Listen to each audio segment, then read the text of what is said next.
Well, I think the first topic has got to be what happened last night or on Monday night. I guess this airs Wednesday. Big Monday night performance. Let's go. The Kansas City Chiefs, 30-29.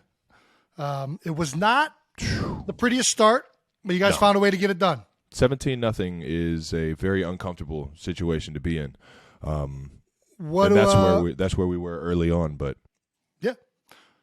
Do you have anything to say initially about the game? I mean, obviously, we're still growing as a team, finding out who's how we mold together, how we keep growing throughout the season, throughout the games, and being put in adverse situations and finding a way to come out of it and have success and win a football game, even if it's not pretty. You know, that builds so much in terms of being in the locker room and just the confidence and the chemistry that you have with the guys around you. I couldn't be happier how we all handled that entire game. Once we started slow and everything, or once we got the ball rolling and everything on offense, our defense played their tails off against a very good offense, and really just an all-around good team for the Raiders, man. We knew it was going to be a dogfight. We know those guys.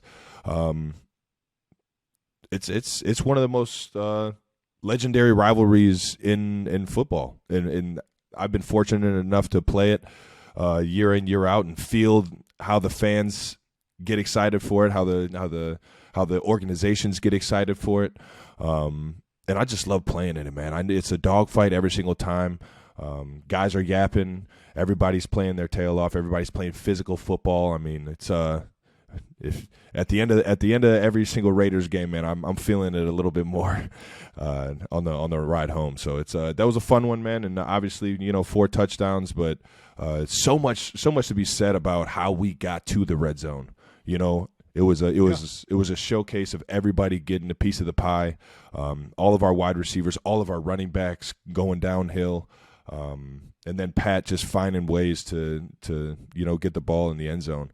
To me, it was just an all-around fun game, man. Fun game and a competitive game. Yeah, 17-0 was what you guys found yourself down up into the second quarter. And I'm not going to lie, the atmosphere was very low watching it on TV. It was a little eerie. It was a little eerie, yeah. It looked like you guys had been surprised, shocked, and they caught you. Kudos to them. They started off really, really hot. And then you guys are down 17-0. Pat gets sacked. Juju drops a ball. And then you guys come up with a big third down conversion. A missed field goal. Yeah, missed field goal. No. Huge third down.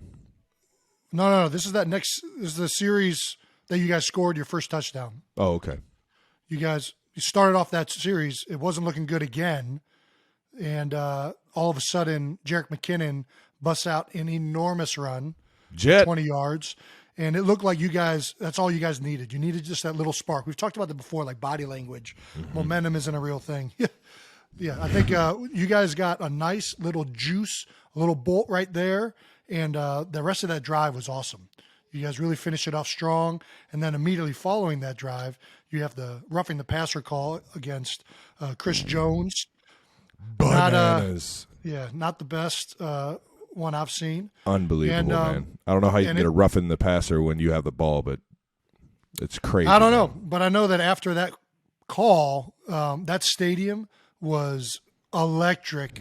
I mean, I would have hated to be one of those officials. I could live in that moment, man. Yeah. When Arrowhead is rocking like that and we're putting up points and you know what I mean, the energy and the momentum is all on our side, man. That's one of the best feelings that you could ever have as a football player, man. When you got the entire place just rocking and you're just making play after play after play, and the other team just feels like they can't do much about it. Man, I love that feeling, man. And Arrowhead was shaking. I'll tell you what even gets me more fired up is when you see Big Red screaming on the sideline. Oh yeah, telling the ref, come here. That's right. You don't, because Andy doesn't get like that often. No, you don't see that, especially with officials. No. So when he's doing that, it's something big. Yeah, and for the most part, he doesn't want to rip him.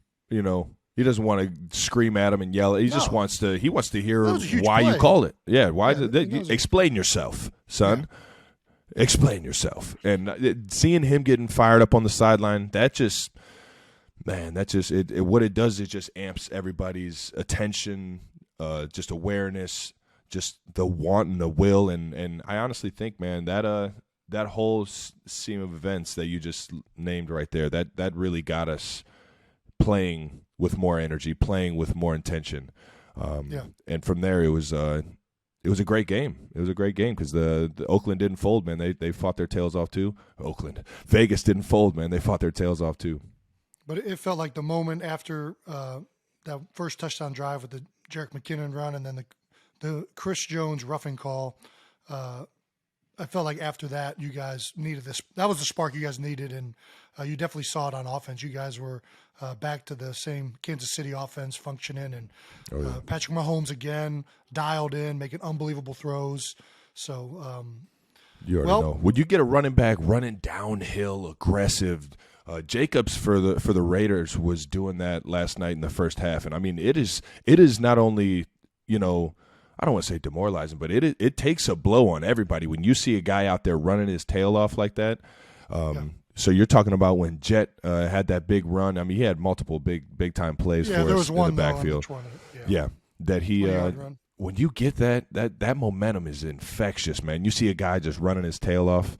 Man, or just playing his tail off, you know what I mean? It's just it's infectious, man. It makes you want to match that energy and play a little bit harder.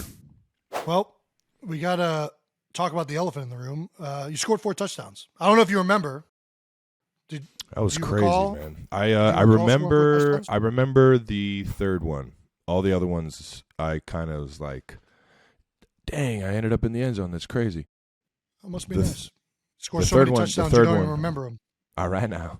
No, I remember them all. But during the game, I was like, man, I really do have 3 touchdowns right now going into the fourth, the drive for the fourth touchdown. But like I was saying, I mean, the 4 touchdowns are cool and all, but it was how we got to the red zone that I got really excited about, man. Yeah, you had 4 touchdowns, but only 25 yards receiving. If that isn't the most selfish stat I've ever seen in my life, let me do 0 work and just show up and get all the glory. I'm going to go dance in the end zone. Time out, man. What? Time out. I didn't dance one fucking time because I was dog shit tired. They were all 10, 11, 12 play drives where I was getting double teamed, bracketed by 2 DBs, as well as them putting Chandler Jones, everybody and saw Crosby, they were and butchering Farrell. you at the end. Yeah, they were. I mean, I don't know if you saw the broadcast. Trying to get jiggy out there, man. No, I haven't seen the broadcast. But Josh McDaniels at halftime literally said their entire game plan essentially was to stop you. I'm not making that up. He said, we're just trying to contain Kelce. That was their main emphasis, and you saw it all night. They were butchering you with the DN, putting you in double coverage, but that doesn't negate from the fact that you can't only have 25 yards receiving and 4 touchdowns. Yeah, it's a record, by the way. I gotta find a way to keep. It is a record. It's a record. I've found myself on the fucking tail end of some pretty boo-boo records, man. Yeah. You're the guy in the class project that doesn't show up the entire time, and then just shows up. What do you guys need me to do? What do you guys need me to do? I'm here. I'm here. You want me to say a joke? I can get everybody. A+. Good job, group. Group effort. The other thing I had a problem with is after the game, you said those touchdowns are for you, Mom. Okay? First of all, it was for Mom's birthday. Mom's birthday was on the 9th, not the 10th, so you're a day late with your touchdowns. Okay. And second of all, why do you think you can buy Mom's love with touchdowns? That is insulting to Mom. You can't buy Mom's love with touchdowns. I'm slowly. I'm like, Mom, I can't give you kids quite yet, but I can give you touchdowns. Listen. Mom is. How's 4 of them? How's 4 of them sound, Mom? Do you love me? Please say you do. She probably does. No, she was in attendance. She loved it. She said thank you when I saw her in the suite afterwards. So, of course, she loved it. Well, I guess we're just gonna have to keep popping out grandkids to compete with 4 touchdown games.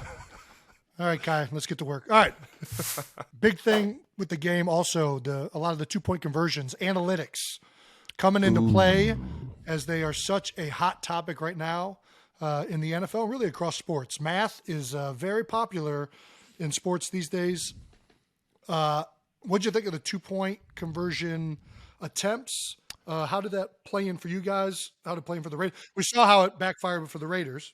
Yeah, I think in a situation that we were in, up 1, you have to go for 2 there. You have to give yourself a chance to go up 3, because going up 2 doesn't mean anything, right? So yeah, yours is a no-brainer. You make it a 2-score game. Yeah, that's exactly. not a question. It's the one that the Raiders did that's the question, because clearly they did that because the analytics say this is the right decision to go for in that moment. I think it was the right decision. I just thought the play was. Yeah, that's my thing. So here's what I think. Inside zone? Well, inside zone is actually, analytically speaking, they went with 2 analytics, because I think inside zone is analytically one of the higher chances of a 2-point Josh is doing his math.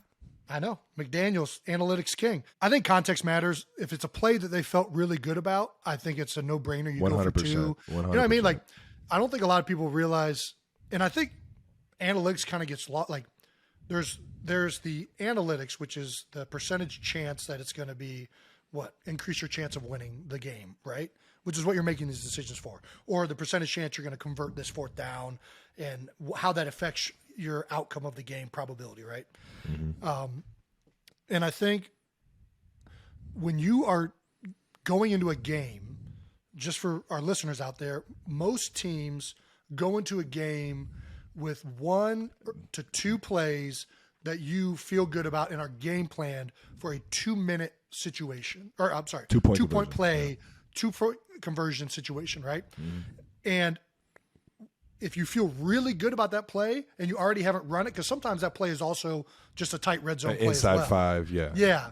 So I think in that situation, you see what the analytics say, and then you also have to take into effect the context of how effective the red zone offense has been all day, where you're at in the game in terms of what the feeling is like on the sidelines and the team, and then also how confident you as the coach feel in the play that you've game planned for all week. Because there's some weeks where you got that play and you're like, this is a no-brainer.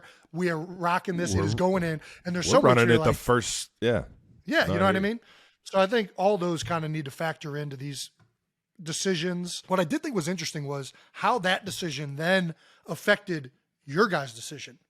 Because if it's 30-30, they kick the extra point, you guys are coming out, 2-minute offense, let's go score some points. Yeah, kind of on the same 2-minute. tempo that we've been having success with. Yeah, it wasn't really, it's not 2-minute, but you guys are in a much different mindset. Now all of a sudden you're up 1. It's 4 minutes. Like, it's 4 minutes. Now we're trying to slowly waste the clock. And this is another reason I like going for 2 in that situation, because if you go for 2, you're winning, which is best case scenario. If you don't go for 2, personally, I would rather have the Chiefs offense in 4-minute mode than Pat Mahomes full throttle with the ball in his hand to go win the game. You know what I mean? I think, because Pat is one of the best operators late in games to finish a game out. I would rather than be like, hey, let's be conservative. Let's run the ball. Let's conserve some. I think it was a great call by Josh. Just didn't work out. I thought it was the right call. Just didn't execute, man. Just didn't execute. Shout out to the Kansas City Chiefs, baby. Woo! Ended up winning us the game. What do you keep, like one of those balls, one of the 4 touchdown passes you caught? No. As like a trophy? Damn, I probably should have. Maybe I should. You didn't think about that? No. Do you remember when you gave me your Belk Bowl helmet on the field? Yes. Cincinnati told me that I could not. I had to pay all of my parking tickets just to graduate. And they said if you didn't graduate, you didn't get the helmet. So it was like a double whammy. I was like, yeah.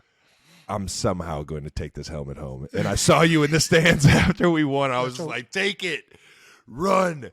Don't give it to anyone. Like it was like like they were going to come and hawk you down for the helmet.